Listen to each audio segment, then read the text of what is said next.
نحمده ونصلي على رسوله الكريم اما بعد۔ سورہ یوسف، سب سے پہلے ہم اس کے بارے میں یہ دیکھتے ہیں کہ یہ کون سی صورت ہے۔ اس صورت کے حوالے سے آتا ہے کہ یہ صورت مکی ہے، اور مکی صورتیں کون سی صورتیں ہوتی ہیں؟ جن صورتوں کو اللہ تبارک و تعالیٰ نے مکہ میں نازل کیا، ان صورتوں کو صورت یوسف کے ساتھ جیسے مکیہ لگا ہے، تو اس کا مطلب یہ ہے کہ یہ مکی صورت ہے، مکہ کے اندر نازل ہوئی ہے۔ اسے صورت ہود کا آخر بھی کہا جاتا ہے، اس لیے کہ صورت ہود میں ہم نے 7 انبیاء کا مسلسل تذکرہ پڑھا تھا۔ اب اس صورت میں سورہ یوسف کا ذکر ہے اور واقعہ بڑے تفصیل سے بیان کیا گیا ہے۔ سورہ یوسف میں یہ سورہ یوسف ایسی صورت ہے کہ جس میں صرف سورہ یوسف کا ہی واقعہ ہے اور کسی کا واقعہ نہیں ہے۔ ہم مختلف جگہوں پہ دیکھتے ہیں کہ حضرت موسیٰ علیہ السلام کا ذکر بھی اگر ہم قرآن پاک میں دیکھتے ہیں تو وہ مختلف جگہوں پر آتا ہے، کبھی سورہ بقرہ میں آ رہا ہے، کبھی سورہ آل عمران میں آ رہا ہے، کبھی آپ نے دیکھا سورۃ یونس میں بھی آپ نے پڑھا۔ اسی طریقے سے مختلف صورتوں کے اندر حضرت موسیٰ کا ذکر بھی ہوا، حضرت عیسیٰ کا ذکر بھی ہوا۔ واحد حضرت یوسف ایسے پیغمبر ہیں جن کا ذکر صرف ایک صورت کے اندر ہے، ان کا ذکر پورے قرآن میں کہیں اور نہیں ہے۔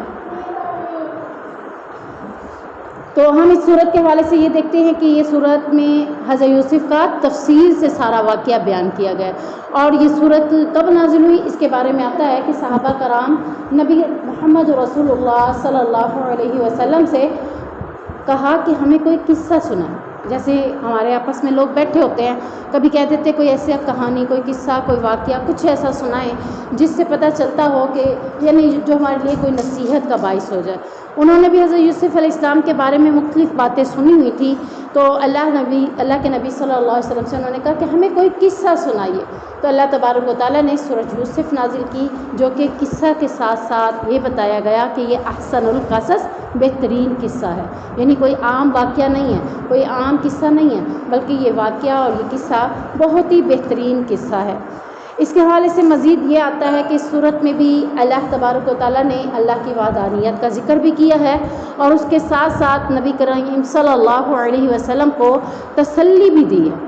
کیسی تسلی دی ہے؟ ہم یہ دیکھتے ہیں کہ اس صورت کو حضرت محمد صلی اللہ علیہ وسلم کے ساتھ بھی ریلیٹڈ کر دیا گیا ہے، کہ یہ کہا گیا ہے کہ جیسے آپ کے ساتھ ہو رہا ہے ویسے حضرت یوسف کے ساتھ بھی ہوا تھا، یعنی دونوں معاملات، جیسے آپ کے ساتھ معاملات ہو رہے ہیں ویسے حضرت یوسف کے ساتھ بھی معاملات ہوئے تھے۔ کیسے؟ حضرت یوسف علیہ السلام کو ان کے بھائیوں نے باپ سے جدا کر دیا، جدا کرنے کے بعد قید و بند کی صورتیں بھی دیکھی، مشکلات بھی دیکھے، وہ ہم اس کے اندر مختلف قسم کی باتیں ان کے بارے میں پڑھیں گے، اور پھر آخر کار مصر کی حکومت کے حکمران بن بیٹھے تھے، اور پھر ان کے بھائیوں نے ہی انہی سے معافی مانگی تھی۔ سیم اسی طرح قریش مکہ نبی کریم صلی اللہ علیہ وسلم کو تکلیفیں بھی دیتے تھے، آزمائشیں بھی دیتے تھے، یہاں تک کہ انہیں مکہ سے جدا کر دیا۔ مکہ سے جدا ہوتے وقت بار بار پیچھے مڑ کر دیکھ رہے تھے اللہ کے نبی، اور کہہ رہے تھے مکہ تیرے سے جانے کو دل تو نہیں کرتا، پر قریش مکہ نے مجھے نکلنے پر مجبور کر دیا ہے۔ کیوں کہہ رہے تھے میرا یہاں سے نکلنے کو دل نہیں کرتا؟ کیونکہ یہاں پر بیت اللہ موجود تھا، اللہ کا گھر موجود تھا، اور وہاں سے ان کو جانے کا دل نہیں کرتا تھا۔ لیکن قریش مکہ کی تکالیف، قریش مکہ کی باتیں، قریش مکہ کی روز آزمائشیں ایسی تھی کہ اللہ نے نبی کریم صلی اللہ علیہ وسلم کو بھی ہجرت کا موقع دیا، اور پھر بالآخر جس طرح سے یوسف چھوڑ کر گئے تھے اور ان کے بھائیوں نے سازشیں کی تھی، اسی طرح قریش مکہ جو سازشیں تیار کرتے تھے روز روز انہیں قتل کرنے کی، اور وہاں سے اللہ کے نبی چلے گئے۔ کچھ عرصے کے بعد اللہ تبارک و تعالیٰ نے نبی کریم صلی اللہ علیہ وسلم کو مکہ کے اندر بھیجا اور فتح مکہ نصیب کی، یعنی مکہ کے اندر نبی کریم صلی اللہ علیہ وسلم نے مکہ کو نبی کریم صلی اللہ علیہ وسلم کو واپس کر دیا۔ اب قریش مکہ آ کر نبی کریم صلی اللہ علیہ وسلم سے کہتے، اے اللہ کے نبی آپ ہمارے بارے میں کیا رکھتے ہیں رائے؟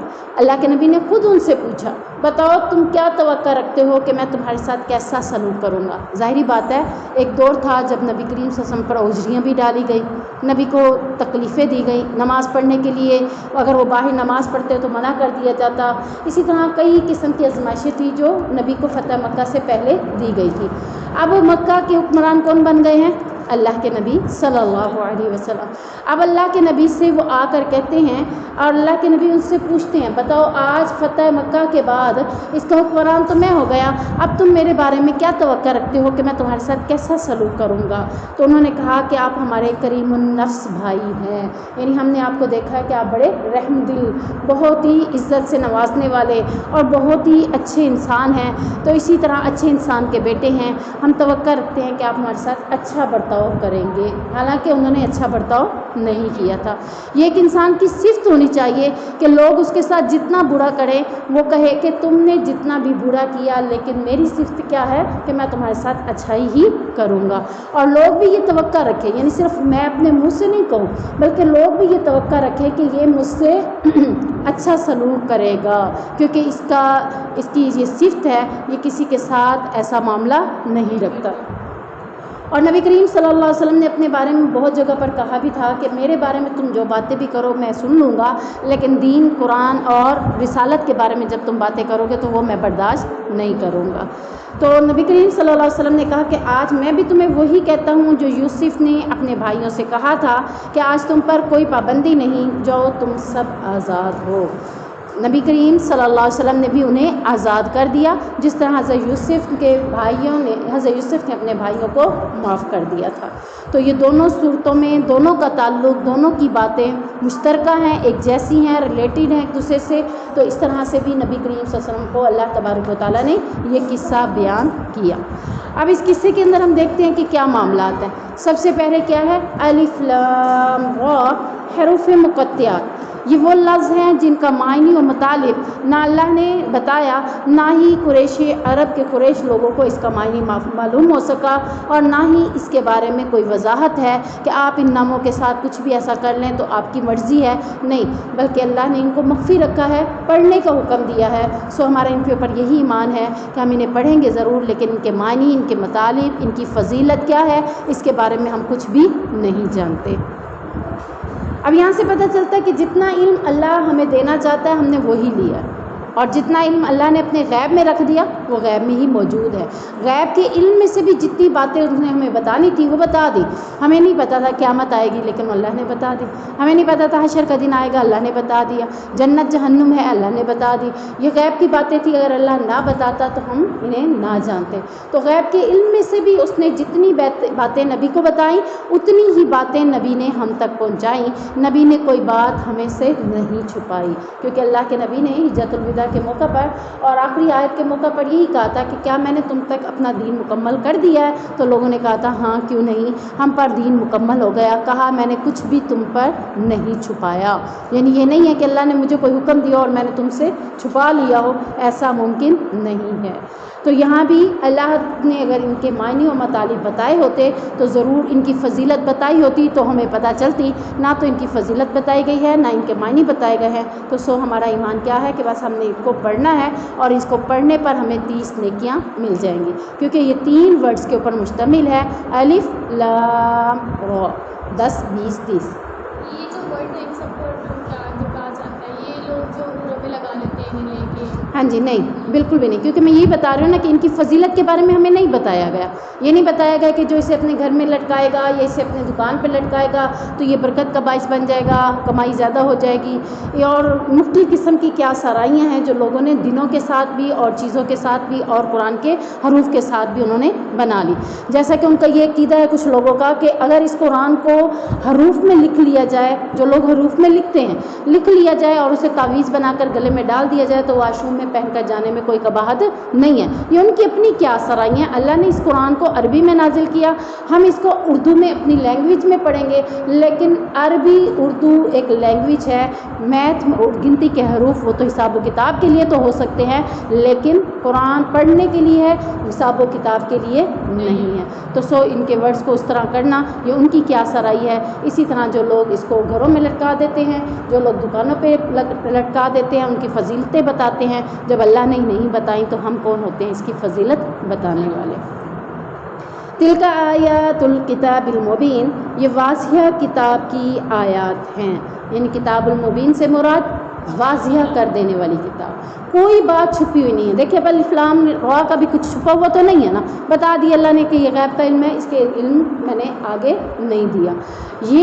یہ وہ کتاب ہے جو کہ واضح کر دیتی ہے ہر حکم کو، ہر بات کو، ہر کسی قسم کی کوئی کسی بھی مسئلے کو یہ کلیئر کر دیتی ہے۔ یہ کوئی ایسا انسان نہیں ہے جو کچھ بات سمجھنا چاہتا ہو لیکن یہ کتاب اسے سمجھا نہ سکتی ہو، بلکہ یہ کھلی کھلا واضح، حلال کیا ہے وہ بھی سارا کچھ اس نے بتا دیا، حرام کیا ہے یہ کتاب سارا کچھ بتا رہی ہے، شریعت میں سارا کچھ کیا ہے، شریعت کی حدود، ان تمام امور کے معاملات، یہ سب کچھ واضح طور پر ہمیں بتاتی ہے کہ کیا کرنا ہے اور کیسے کرنا ہے۔ یہ انسان کے لیے کھلی ہوئی کتاب ہے، جو اس سے سمجھنا چاہتا ہے اللہ اس کو سمجھنے کی توفیق عطا کر دیتا ہے۔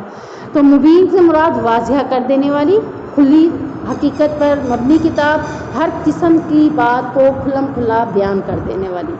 اِنَّا أَنزَلْنَاهُ قُرْآنًا عَرَبِيًّا لَعَلَّكُمْ تَعْقِلُونَ، بے شک ہم نے اسے عربی قرآن بنا کر نازل کیا ہے، یعنی اللہ نے اس کتاب مبین کو، قرآن کریم کو عربی زبان میں نازل کیا ہے۔ نازل کیا، کیوں کیا؟ سب سے پہلی بات یہ دیکھیں کہ اللہ تبارک و تعالیٰ نے نازلہ کا کیا معنی بتایا ہے؟ نازلہ کا معنی یہ بتایا ہے کہ یہ وہ کتاب ہے جس طرح کے لوگ تھے، ان کی جو لینگویج تھی اسی حساب سے ان کے اوپر وہ نازل کی گئی، تاکہ وہ کیا کریں، لعلکم تعقلون، تاکہ وہ سمجھ جائیں۔ اب اگر آپ کی لینگویج اردو ہے، آپ اسے عربی میں پڑھتے ہیں، آپ کو کچھ بھی سمجھ نہیں آتی، آپ کو اس کو اپنی لینگویج میں پڑھنے کی ضرورت ہے۔ اب ان کی زبان عربی تھی اور عربی زبان میں ہی اللہ نے اس کو نازل کیوں کیا، اس کا مقصد، نازلہ کا مقصد کہ میں نے اس کو عربی میں کیوں نازل کیا۔ یعنی ہم سوچ سکتے ہیں کہ اللہ اس کو فارسی میں بھی دے سکتا تھا، اس کو اردو میں بھی کر سکتا تھا، اس کو چائنا زبان میں بھی کر سکتا تھا، مختلف قسم کی زبانیں ہیں نا، لیکن اللہ نے جس قوم پر یہ نازل کرنی تھی اسی کی زبان کو سلیکٹ کیا تاکہ وہ لوگ ان کو سمجھنے میں کوئی مشکل نہ ہو۔ اگر میں آپ کو اردو میں بات سمجھاتی ہوں آپ کو سمجھ آ جائے گی، اگر میں وہی بات پنجابی میں بھی کر رہی ہوں تو سم ٹائم ایسا ہوتا ہے کہ بعض لوگوں کو اس کی بھی سمجھ نہیں آتی، اور یہاں تک کہ کچھ لوگ ایسے ہوتے ہیں جب ان کے سامنے سرائکی بولی جائے تو انہیں سرائکی سمجھ بھی نہیں آتی، وہ کہتے ہیں ہمیں تو سمجھ ہی نہیں آ رہا، ہم کہتے ہیں اتنی نارمل سی زبان ہے، ہمارے نزدیک تو ایسے ہوتا ہے ورڈز بڑے آسان سے ہم بول رہے ہیں۔ تو بات یہی ہے کہ جس کی جو لینگویج ہوتی ہے اسی لینگویج میں بات کی جائے تو وہ سمجھ جاتا ہے، کسی اور لینگویج میں اگر بات کی جائے تو وہ نہیں سمجھتا۔ تو یہاں اللہ تعالیٰ نے نازلہ سے مراد یہی کیا ہے کہ ان کی زبان عربی تھی اور عربی کو وہ بہت اچھے طریقے سے سمجھتے تھے، اس لیے اللہ نے عربی میں قرآن نازل کیا تاکہ یہ لوگ سمجھ جائیں کہ اللہ کیا کہنا چاہتا ہے۔ اب عربی زبان کے حوالے سے کیا آتا ہے مزید کہ مشرکین مکہ عربی زبان میں زباندار تھے، یعنی ایسے تھے، زباندان تھے، یعنی بہت زیادہ اس کو سمجھنے والے، فصیح و بلیغ۔ ہم نے پیچھے پڑھا ہے کہ یہ بہت زیادہ ان کا یعنی اس میں نالج ہوتا تھا، جیسے ہمارے نزدیک کوئی ہمیں گرامر پڑھاتا ہے ہم کہتے ہیں بڑی مشکل ہے، لیکن وہ اس طرح کے مشکل ورڈوں کو بھی اچھے سے سمجھتے تھے کیونکہ ان کی زبان اس انداز میں تھی کہ وہ ہر بات کو اچھے سے سمجھ جایا کرتے تھے۔ تو یہاں اللہ تبارک و تعالیٰ یہی کہہ رہے ہیں کہ میں نے اس کو عربی میں نازل کیا، تو اس کے نازل کرنے کا ایک مقصد تھا، کہ وہ مقصد کیا ہے کہ تم اس کو سمجھ جاؤ۔ اگر یہ عربی لوگ نہ ہوتے تو عربی میں اس کو نازل نہ کرتا تو اللہ تعالیٰ یہاں نازلہ کا کوئی معنی بھی نہ بتاتا۔ تو نازل کیا میں نے کیوں کیا، تاکہ تم اس کو سمجھ جاؤ۔ اب نازل تو وہی کی چیز کی جاتی ہے نا جو سمجھی جائے، اگر اللہ تعالیٰ ہم پر عربی میں قرآن کو نازل کر دیتا ہم تو اس کو سمجھ بھی نہ سکتے، تو ہم کہتے کہ اس کو ہماری زبان میں کیوں نہیں نازل کیا گیا۔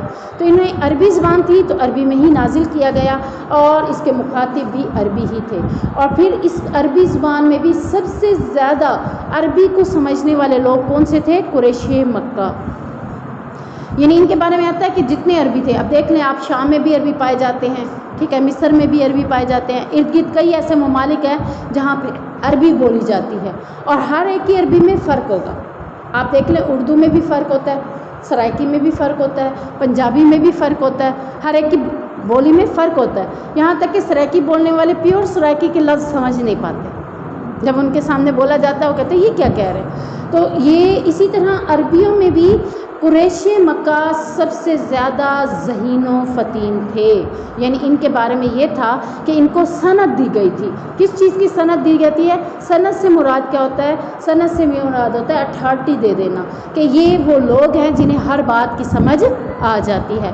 جیسے کوئی میرے پاس شعر لے آئے اور میں کہوں کہ مجھے اس کی تشریح کی سمجھ نہیں آ رہی، اگر آپ کسی شاعر کے پاس وہ شعر لے جائیں وہ فوراً اس کی تشریح کر دے گا، کیونکہ وہ اس زبان کا ماہر ہے، جو جس زبان کا ماہر۔ اب قریش مکہ اس زبان کے بڑے ماہر تھے، اور اسی ماہر ہونے کی وجہ سے انہیں سند دی گئی تھی، اور ہر سال قریش مکہ کے اندر ایک قسم کا میلہ لگتا تھا، جس میلے میں شاعر مختلف قسم کے مقالات لکھ کر آتے تھے اور قصیدے لکھ کر آتے تھے، اور وہ جب قصیدے اور مقالات لکھ کر آتے تھے تو ان کے بارے میں یہ ہوتا تھا کہ وہ سارے لوگ جمع ہوتے تھے، ہر ایک اپنا قصیدہ دکھا رہا ہوتا ہے، یعنی جیسے مختلف لوگ ہوتے ہیں رائٹر، تو اگر ان کو کہا جائے کہ اس موضوع کے اوپر آپ سب لکھیں، جیسے مقابلہ ہوتا ہے، تو جب وہ لکھتے ہیں تو آخر میں لکھنے کے بعد ان سب سے جمع کیا جائے گا، جمع کرنے کے بعد ظاہری بات ہے جو اس زبان کا ماہر ہوگا اس کے حوالے کیا جائے گا کہ دیکھیں کہ کس نے اس موضوع میں سب سے زیادہ اچھے الفاظ ترتیب دیے ہیں۔ تو اسی طرح قریش مکہ کو یہ سارے قصیدے اور مقالات دے دیے جاتے تھے کہ آپ ججمنٹ کریں، آپ کو اتھارٹی دی جاتی ہے کیونکہ آپ زیادہ سمجھ رکھتے ہیں، تو آپ دیکھیں کہ کس کا قصیدہ، کس نے بہت اچھے الفاظ میں یہ الفاظ شاعری کی ہے۔ تو جس کے الفاظ بہت زیادہ اچھے ہوتے تھے، جس کا قصیدہ یا مقالہ سب سے زیادہ اچھا ہوتا تھا، اس کو سونے کے پانی سے لکھ کر بیت اللہ کی دیوار پر لگا دیا جاتا تھا، یعنی یہ اسے شرف دیا جاتا تھا۔ ہمارے ہاں انعام دیا جاتا ہے نا کہ یہ فرسٹ آ گیا تو لہٰذا اس کو انعام دیا جائے۔ ان کے ہاں انعام کیا ہوتا تھا؟ ان کے ہاں انعام یہی ہوتا تھا کہ وہ اسے سونے کے پانی سے لکھ کر اس کو دیوار کے اوپر لگا دیتے تھے، اور پھر اس کی یعنی یہ اس کے اعزازات ہوتا تھا، یہ اس کا معاملہ ہوتا تھا۔ اب آپ کو ایک اور اگزامپل دیتی ہوں میں۔ جب موسیٰ علیہ السلام عصا لے کر آئے، ایک معجزہ تھا نا، لاٹھی تھی جس کو مارتے تھے، جو کرتے تھے کام اس سے اللہ تعالیٰ لے لیتا تھا، اس سے وہی کام۔ اب جب وہ لاٹھی ان کے پاس تھی، عصا ان کے پاس تھا، تو فرعون نے کیا کہا کہ تم تو ایک جادوگر ہو۔ اس نے اسے کیا بنا دیا؟ جادوگر بنا دیا، کیونکہ اس کے نزدیک ایک نئی چیز تھی نا۔ اس نے کہا کہ کوئی عام بندہ تو اس کو کر نہیں سکتا، جادوگری کرتے ہیں جادو، تو یہ بھی ایک جادوگر ہے جو جادو کر رہا ہے۔ اس نے تمام جادوگروں کو بلا لیا اور کہا کہ آج مقابلہ ہوگا۔ جب تمام جادوگر جمع ہو گئے تو انہوں نے کہا پھینکو، تم پھینکتے ہو یا موسیٰ نے کہا پھینکو تم پھینکتے ہو یا میں پھینکوں؟ تو انہوں نے پھینکی اپنی لاٹھیاں، اسے سب کچھ، جیسے بھی سانپ دوڑتے ہوئے نظر آئے، وہ رسیاں تھیں، آنکھوں کے اوپر جادو ایسا ہوا کہ وہ دیکھنے کو محسوس ہوئی کہ وہ سانپ ہے۔ اور جب موسیٰ علیہ السلام نے اپنا عصا پھینکا تو جادوگر تو سمجھ گئے کہ یہ جادو نہیں ہے، لیکن فرعون اور عام عوام نہ سمجھ سکے۔ سمجھی تھی کوئی؟ اس نے تو کہا کہ یہ جادو ہے۔ اب جس کو اس کا علم تھا وہ سمجھ گئے کہ یہ جادو نہیں ہے، یعنی یہاں سے پتہ چلتا ہے جس چیز کا علم جس کے پاس ہو وہ سمجھ جاتا ہے اس کے بارے میں کیا ہے، دوسرا کوئی نہیں سمجھ سکتا۔ آپ نے خواب دیکھا، آپ نے کسی عام بندے کو بتا دیا، کوئی فائدہ ہوا آپ کو؟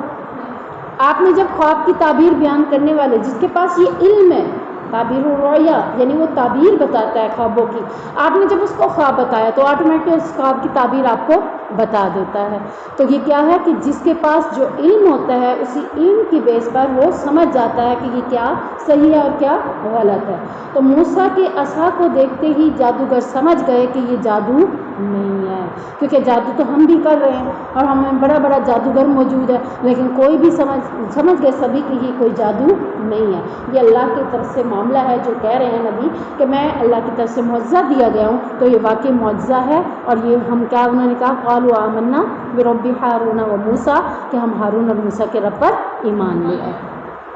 سیم اسی طریقے سے قرآن کا معاملہ ہے، یعنی جب قرآن نازل ہوا تو بہت سے لوگوں نے کہا کہ یہ عجمی کوئی آتا ہے لکھوا جاتا ہے، کسی نے کہا کہ نبی کریم صلی اللہ علیہ وسلم نے خود سے لکھ دیا ہے، لیکن جو قریش مکہ کے عرب لوگ تھے، جو زبان دان تھے، جو سمجھتے تھے اس عربی کی زبان کو، وہ سمجھتے تھے کہ یہ کسی عام بندے کا کلام لکھا ہوا نہیں ہے، کیونکہ ہم قصیدے لکھتے رہے ہیں اب تک، لیکن ہم میں سے کوئی بھی ایسا قصیدہ نہیں لکھ سکا۔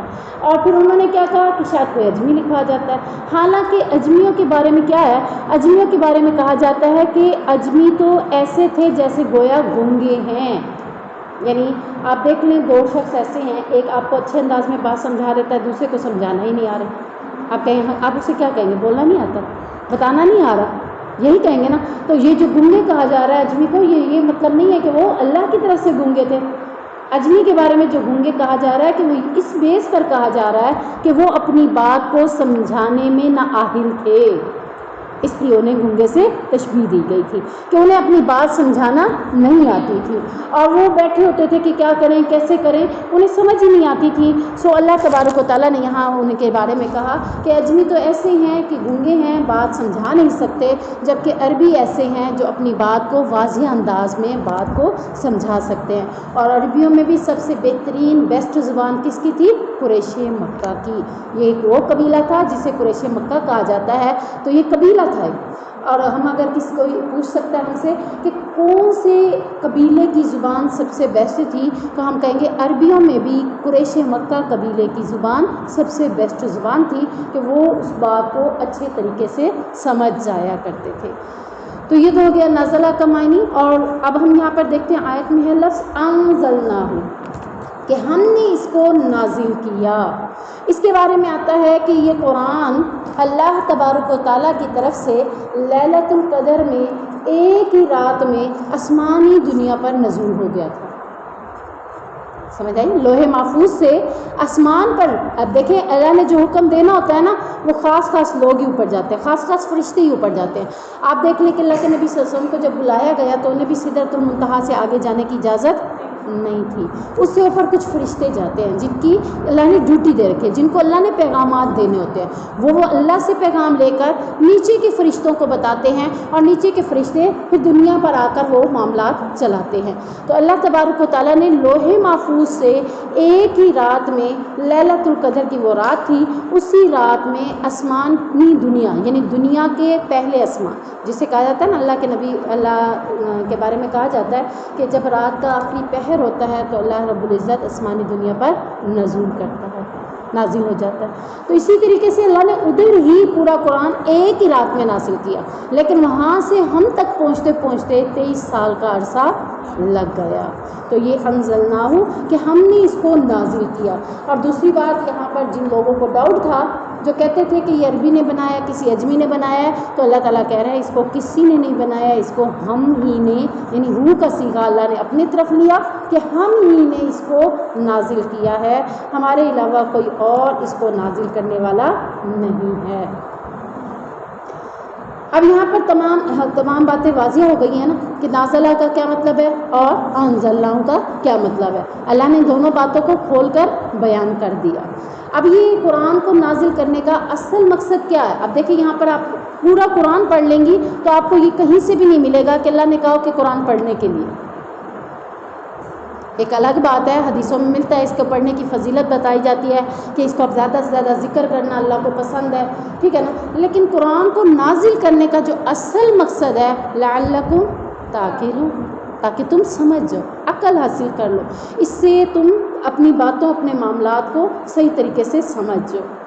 نحن ہم نقص بیان کرتے ہیں علیکا تیرے پر احسن القصصی بہترین قصہ بما اوحینا بسب اس کے کہ ہم نے اس کو وحی کیا الیکا تیری طرف ھذا القرآن اس قرآن کو. اب یہاں پر اللہ تعالیٰ کیا فرما رہے ہیں کہ قرآن کریم کی اس صورت میں اللہ نے جو واقعہ بیان کیا ہے اس کو اس واقعے کا نام کیا ہے؟ احسن القصص، کہ بہترین قصہ. احسن کا معنی اچھا، بہترین، خوبصورت اور سب سے زیادہ عمدہ. یعنی یہ ایسا قصہ ہے جو من گھڑت تو نہیں ہے. سب سے پہلی بات یہ کہ یہ من گھڑت نہیں ہے. دوسری بات یہ ہے کہ اس کو کون نازل کر رہا ہے؟ اللہ. ہم بیان کر رہے ہیں، تیرے اوپر ہے نبی، اس قصے کو وحی کے ذریعے، وحی کے ذریعے. یہ نہیں ہے کہ اللہ نے ڈائریکٹ قصہ سنا دیا، نہیں. اب اللہ نے وحی کے ذریعے اس قرآن کو نازل کیا. آپ دیکھیں کہ وحی کے ذریعے کیوں کہا جا رہا ہے یہاں پر. سب سے پہلی بات ہم سب جانتے ہیں کہ اللہ کے نبی صلی اللہ علیہ وسلم کون تھے؟ امی، جنہیں کیا کہا جاتا ہے؟ ان پڑھ، پڑھے لکھے نہیں تھے. نہ ان کی ماں تھی نہ ان کا باپ تھا، کہیں سے ان کی تربیت بھی نہیں. ماں کی گود سے تربیت ہوتی ہے، باپ کی گود سے تربیت، باپ ان کی تربیت کرتا ہے، لیکن وہ ماں باپ کی تربیت سے دور رہے۔ اب اس کے بعد اگلی چیز کیا آتی ہے؟ سکول گئے؟ نہیں۔ پھر کالج؟ نہیں۔ یونیورسٹی؟ نہیں۔ کہیں سے بھی کوئی علم حاصل نہیں کیا، کہیں سے بھی علم نہیں حاصل کیا، تو اس کا یہ مطلب نہیں ہے کہ نبی کی یہ کوئی برائی تھی یا کوئی غلط معاملہ تھا، بلکہ اس آیت میں اللہ تعالیٰ کہہ رہے ہیں کہ ہم ہی تمہارے استاد ہیں، ہم ہی تمہیں پڑھانے والے ہیں۔ یہ وحی کا سلسلہ اللہ نے کر کے اللہ نے اپنا اور نبی کا تعلق قائم کر دیا، جس طرح استاد اور شاگرد کا تعلق قائم ہوتا ہے، اسی طرح اللہ تبارک و تعالیٰ نے وحی کے ذریعے جب یہ قرآن نازل کیا تو پتہ چلا کہ اب پڑھانے والا اللہ ہے اور پڑھنے والے نبی محمد رسول اللہ صلی اللہ علیہ وسلم ہیں۔ تو اللہ اس سے کیا کرنا چاہ رہا ہے؟ اللہ اپنا اور نبی کا تعلق مضبوط کرنا چاہ رہا ہے۔ تو اللہ یہاں پر یہی کہہ رہا ہے کہ نہ تو تم نے اسکول دیکھا، نہ کالج یونیورسٹیاں دیکھی، نہ دنیا کے ماحول دیکھے، تو تمہارے لیے اب دیکھیں کہ دنیا کے اندر سب سے بہترین علم کون سا ہے؟ قرآن، جو اللہ نے وحی کے ذریعے بتایا۔ ہماری دنیا کے حکمران کیا کہتے ہیں؟ انگلش میں کتابیں دے دو، انگلش بھی آ گئی، اردو صرف رکھ دی، اس کے بعد سائنس بھی انگلش میں آ گئی، ٹھیک ہے، میتھ بھی انگلش میں آ گیا، اب ساری چیزیں انہوں نے انگلش میں دے دی۔ اب ایک بندہ اردو کو سمجھنے والا ہو، اس کے اوپر انگلش کو ڈال دیا جائے، چاہے آپ اس کو جتنا سمجھا لیں، کتنا سمجھ جائے گا؟ آپ دیکھیں کتنا سمجھ جائے گا؟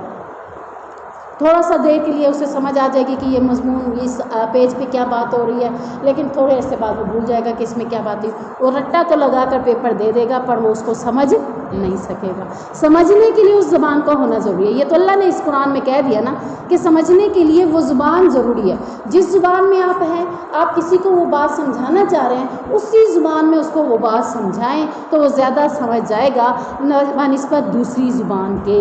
اور یہاں پر دوسری بات کیا ہوئی کہ اللہ کے نزدیک بہترین علم جو اللہ نے اپنے نبی کو دیا وہ کس چیز کا علم تھا؟ قرآن کا علم، اس کے علاوہ اور کوئی علم نہیں تھا۔ اور پھر اللہ تعالیٰ کہہ رہے ہیں وَإِن كُنتَ مِن قَبْلِهِ لَمِنَ الْغَافِلِينَ، اور بے شک تو اس سے پہلے یقیناً بے خبروں سے تھا، یعنی نہیں جانتا تھا، علم نہیں تھا، تیرے پاس یہ علم نہیں تھا۔ تجھے یہ علم کس نے دیا؟ خبر رکھنے والے نے تجھے یہ علم دیا۔ دوسری بات یہ کہ غیب کا علم ٹوٹلی تجھے نہیں دیا، جتنا اللہ چاہتا تھا اتنا اللہ نے دے دیا اور باقی باتوں سے بے خبر ہی رکھا۔ تو یہاں پر علم کے جو موتی ہیں، علم و حکمت کے جو معاملہ ہیں، وہ اللہ تعالیٰ بتا رہے ہیں کہ یہ بڑے کام کے اور بڑے ہی قیمتی ہیں، اور یہ ان تمام علموں سے بہترین علم کون سا ہے؟ اللہ کے قرآن کو سیکھنا۔ نبی کریم صلی اللہ علیہ وسلم کو اس واقعے سے متعلق وہی نازل ہونے سے پہلے کچھ بھی پتہ نہیں تھا۔ یہ ساری باتیں علم، یعنی ہم کہتے ہیں تمہیں کہاں سے پتہ چلی؟ ہم کہتے ہیں میں نے تو علم لیا۔ کوئی بھی اگر کسی بھی چیز میں ماہر ہو جاتا ہے، سائنس میں، میتھ میں، کسی بھی چیز میں، تو اسے کہتے ہیں تمہیں کیسے پتہ چل گیا؟ تم نے اس کوشچن کو اتنی جلدی کیوں سولو کر لیا؟ بھئی میں نے تو اس کا علم لیا۔ تو پتہ چلا علم سے ہی سب کچھ پتہ چلتا ہے۔ تو جب آپ دین کو سیکھنا چاہتے ہیں، دین کے بارے میں جاننا چاہتے ہیں، تو اس کے بارے میں علم لیں گے تو آپ کو سمجھ آئے گی۔ آپ کے واجداد آپ کو بتاتے رہے تو کیا وہ دین کافی ہو جائے گا؟ جبکہ ان کے پاس بھی اس کا علم نہیں ہے۔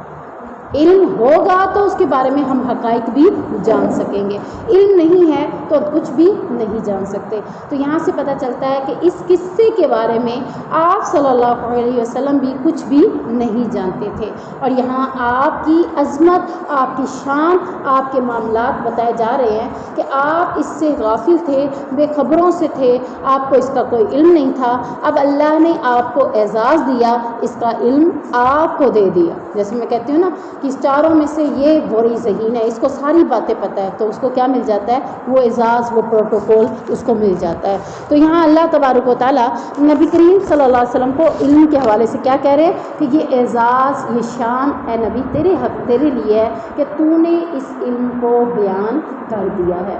اب یہ علم اللہ کے نبی صلی اللہ علیہ وسلم کا اللہ کی طرف سے نازل ہوا ہے، اور اس علم کے حوالے سے 3 قسم کی باتیں آتی ہیں۔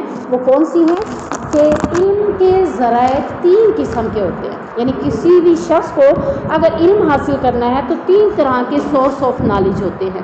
نمبر 1 سائنٹیفک نالج، یہ انفارمیشن کے لیے ہم حاصل کرتے ہیں، یعنی اس میں ہم کیا اس کے لیے ٹولز استعمال کرتے ہیں، وہ کون سے ہوتے ہیں؟ آنکھ، کان، سننا، چکھنا، یعنی یہ حصے، یہ کیا ہیں؟ Scientific knowledge. اس نالج کو کیا کہا جاتا ہے؟ Scientific knowledge. اس کے بارے میں ہمیں پتہ ہوگا تو ہم اس کے بارے میں سارا کچھ بھی کیسے دیکھنا ہے، کس طرح سے دیکھنا ہے، کس طرح سے سننا ہے، کیسے معاملات چلانے ہیں، تو اس علم کو سائنٹیفک علم یعنی نالج کہا جاتا ہے۔ دوسرا نالج کون سا ہے؟ ریشنل نالج، یعنی ریشنل نالج میں کیا ہوتا ہے؟ اس کے بارے میں ہے کہ اس میں سائنس، فلسفے، یہ ساری چیزیں ہوتی ہیں جو کہ تبدیل ہوتے رہتے ہیں۔ آج سائنس نے کچھ کہا، آج فلسفہ کچھ ہو گیا، کل کسی کا فلسفہ کچھ اور بن گیا۔ آج سائنس کہہ رہی ہے کہ یہ ہو گیا، کل سائنس کہے گی نہیں یوں نہیں تو یہ دونوں یہ علم بھی بدل گیا۔ تیسرا علم ہوتا ہے ریویل۔ یہ وہ علم ہے اس کے بارے میں کہتے ہیں کہ اس میں وحی ہوتی ہے، یعنی سورس آف نالج کتنی طرح کے ہیں؟ 3 طرح کے ہیں۔ تیسرے میں ریویل، اور یہ کیا ہے؟ جس میں وحی ہوتی ہے اور وحی کے ساتھ آپ اٹیچ ہوتے ہیں اور آپ کبھی اس سے ڈسٹرب نہیں ہوتے۔ یہ کوئی آپ کو نہیں کہہ سکتا قرآن کی آیت کے معنی آج یہ ہے تو کل کوئی اور بدل گیا، نہیں ہے نا۔ سائنس کے بارے میں آج آپ نے کچھ پڑھا، کل کچھ پڑھ رہے ہیں، آج آپ کچھ فارمولے یاد کر رہے ہیں، کل کچھ اور فارمولے آ جاتے ہیں۔ تو یہ وہ اتھینٹک علم ہے جو کبھی تبدیل نہیں ہوگا، اور سب سے قابل اعتماد ذریعہ تعلیم بھی یہی ہے۔ اب ہم کہہ سکتے ہیں کہ سب سے اتھینٹک علم کون سا ہے؟ قرآن کریم کا، جس کو علم بدل نہیں سکتا۔ تو ہمیں اس علم کے حوالے سے اللہ تعالیٰ یہاں پر آگاہی دے رہے ہیں کہ میں نے نبی کو کون سا علم سکھایا؟ یہی علم سکھایا جس میں کوئی تبدیلی نہیں ہے، جس میں کسی قسم کا کوئی معاملہ نہیں ہے، ڈسٹربنگ نہیں ہے۔ بھی مجھے یہ سوال سمجھ نہیں آ رہی، بہت سے لوگ بھی سمجھا لیا پھر بھی مجھے سمجھ نہیں آ رہی، تو یہ کیا ہے؟ قرآن ایک ایسا علم ہے جس کے بارے میں جب سمجھایا جائے سمجھ آ جاتا ہے۔ سمجھے بغیر علم یعنی وہ نہیں ہے جس کی کسی کو سمجھ نہ آئے۔ تو سب سے موسٹ اوتھینٹک علم قرآن کا علم ہے۔ اللہ تعالیٰ ہمیں اس علم کو سیکھنے کی توفیق عطا فرمائے۔ سبحانک اللہم و بحمدک، اشہد ان لا الہ الا انت، استغفرک و اتوب الیک۔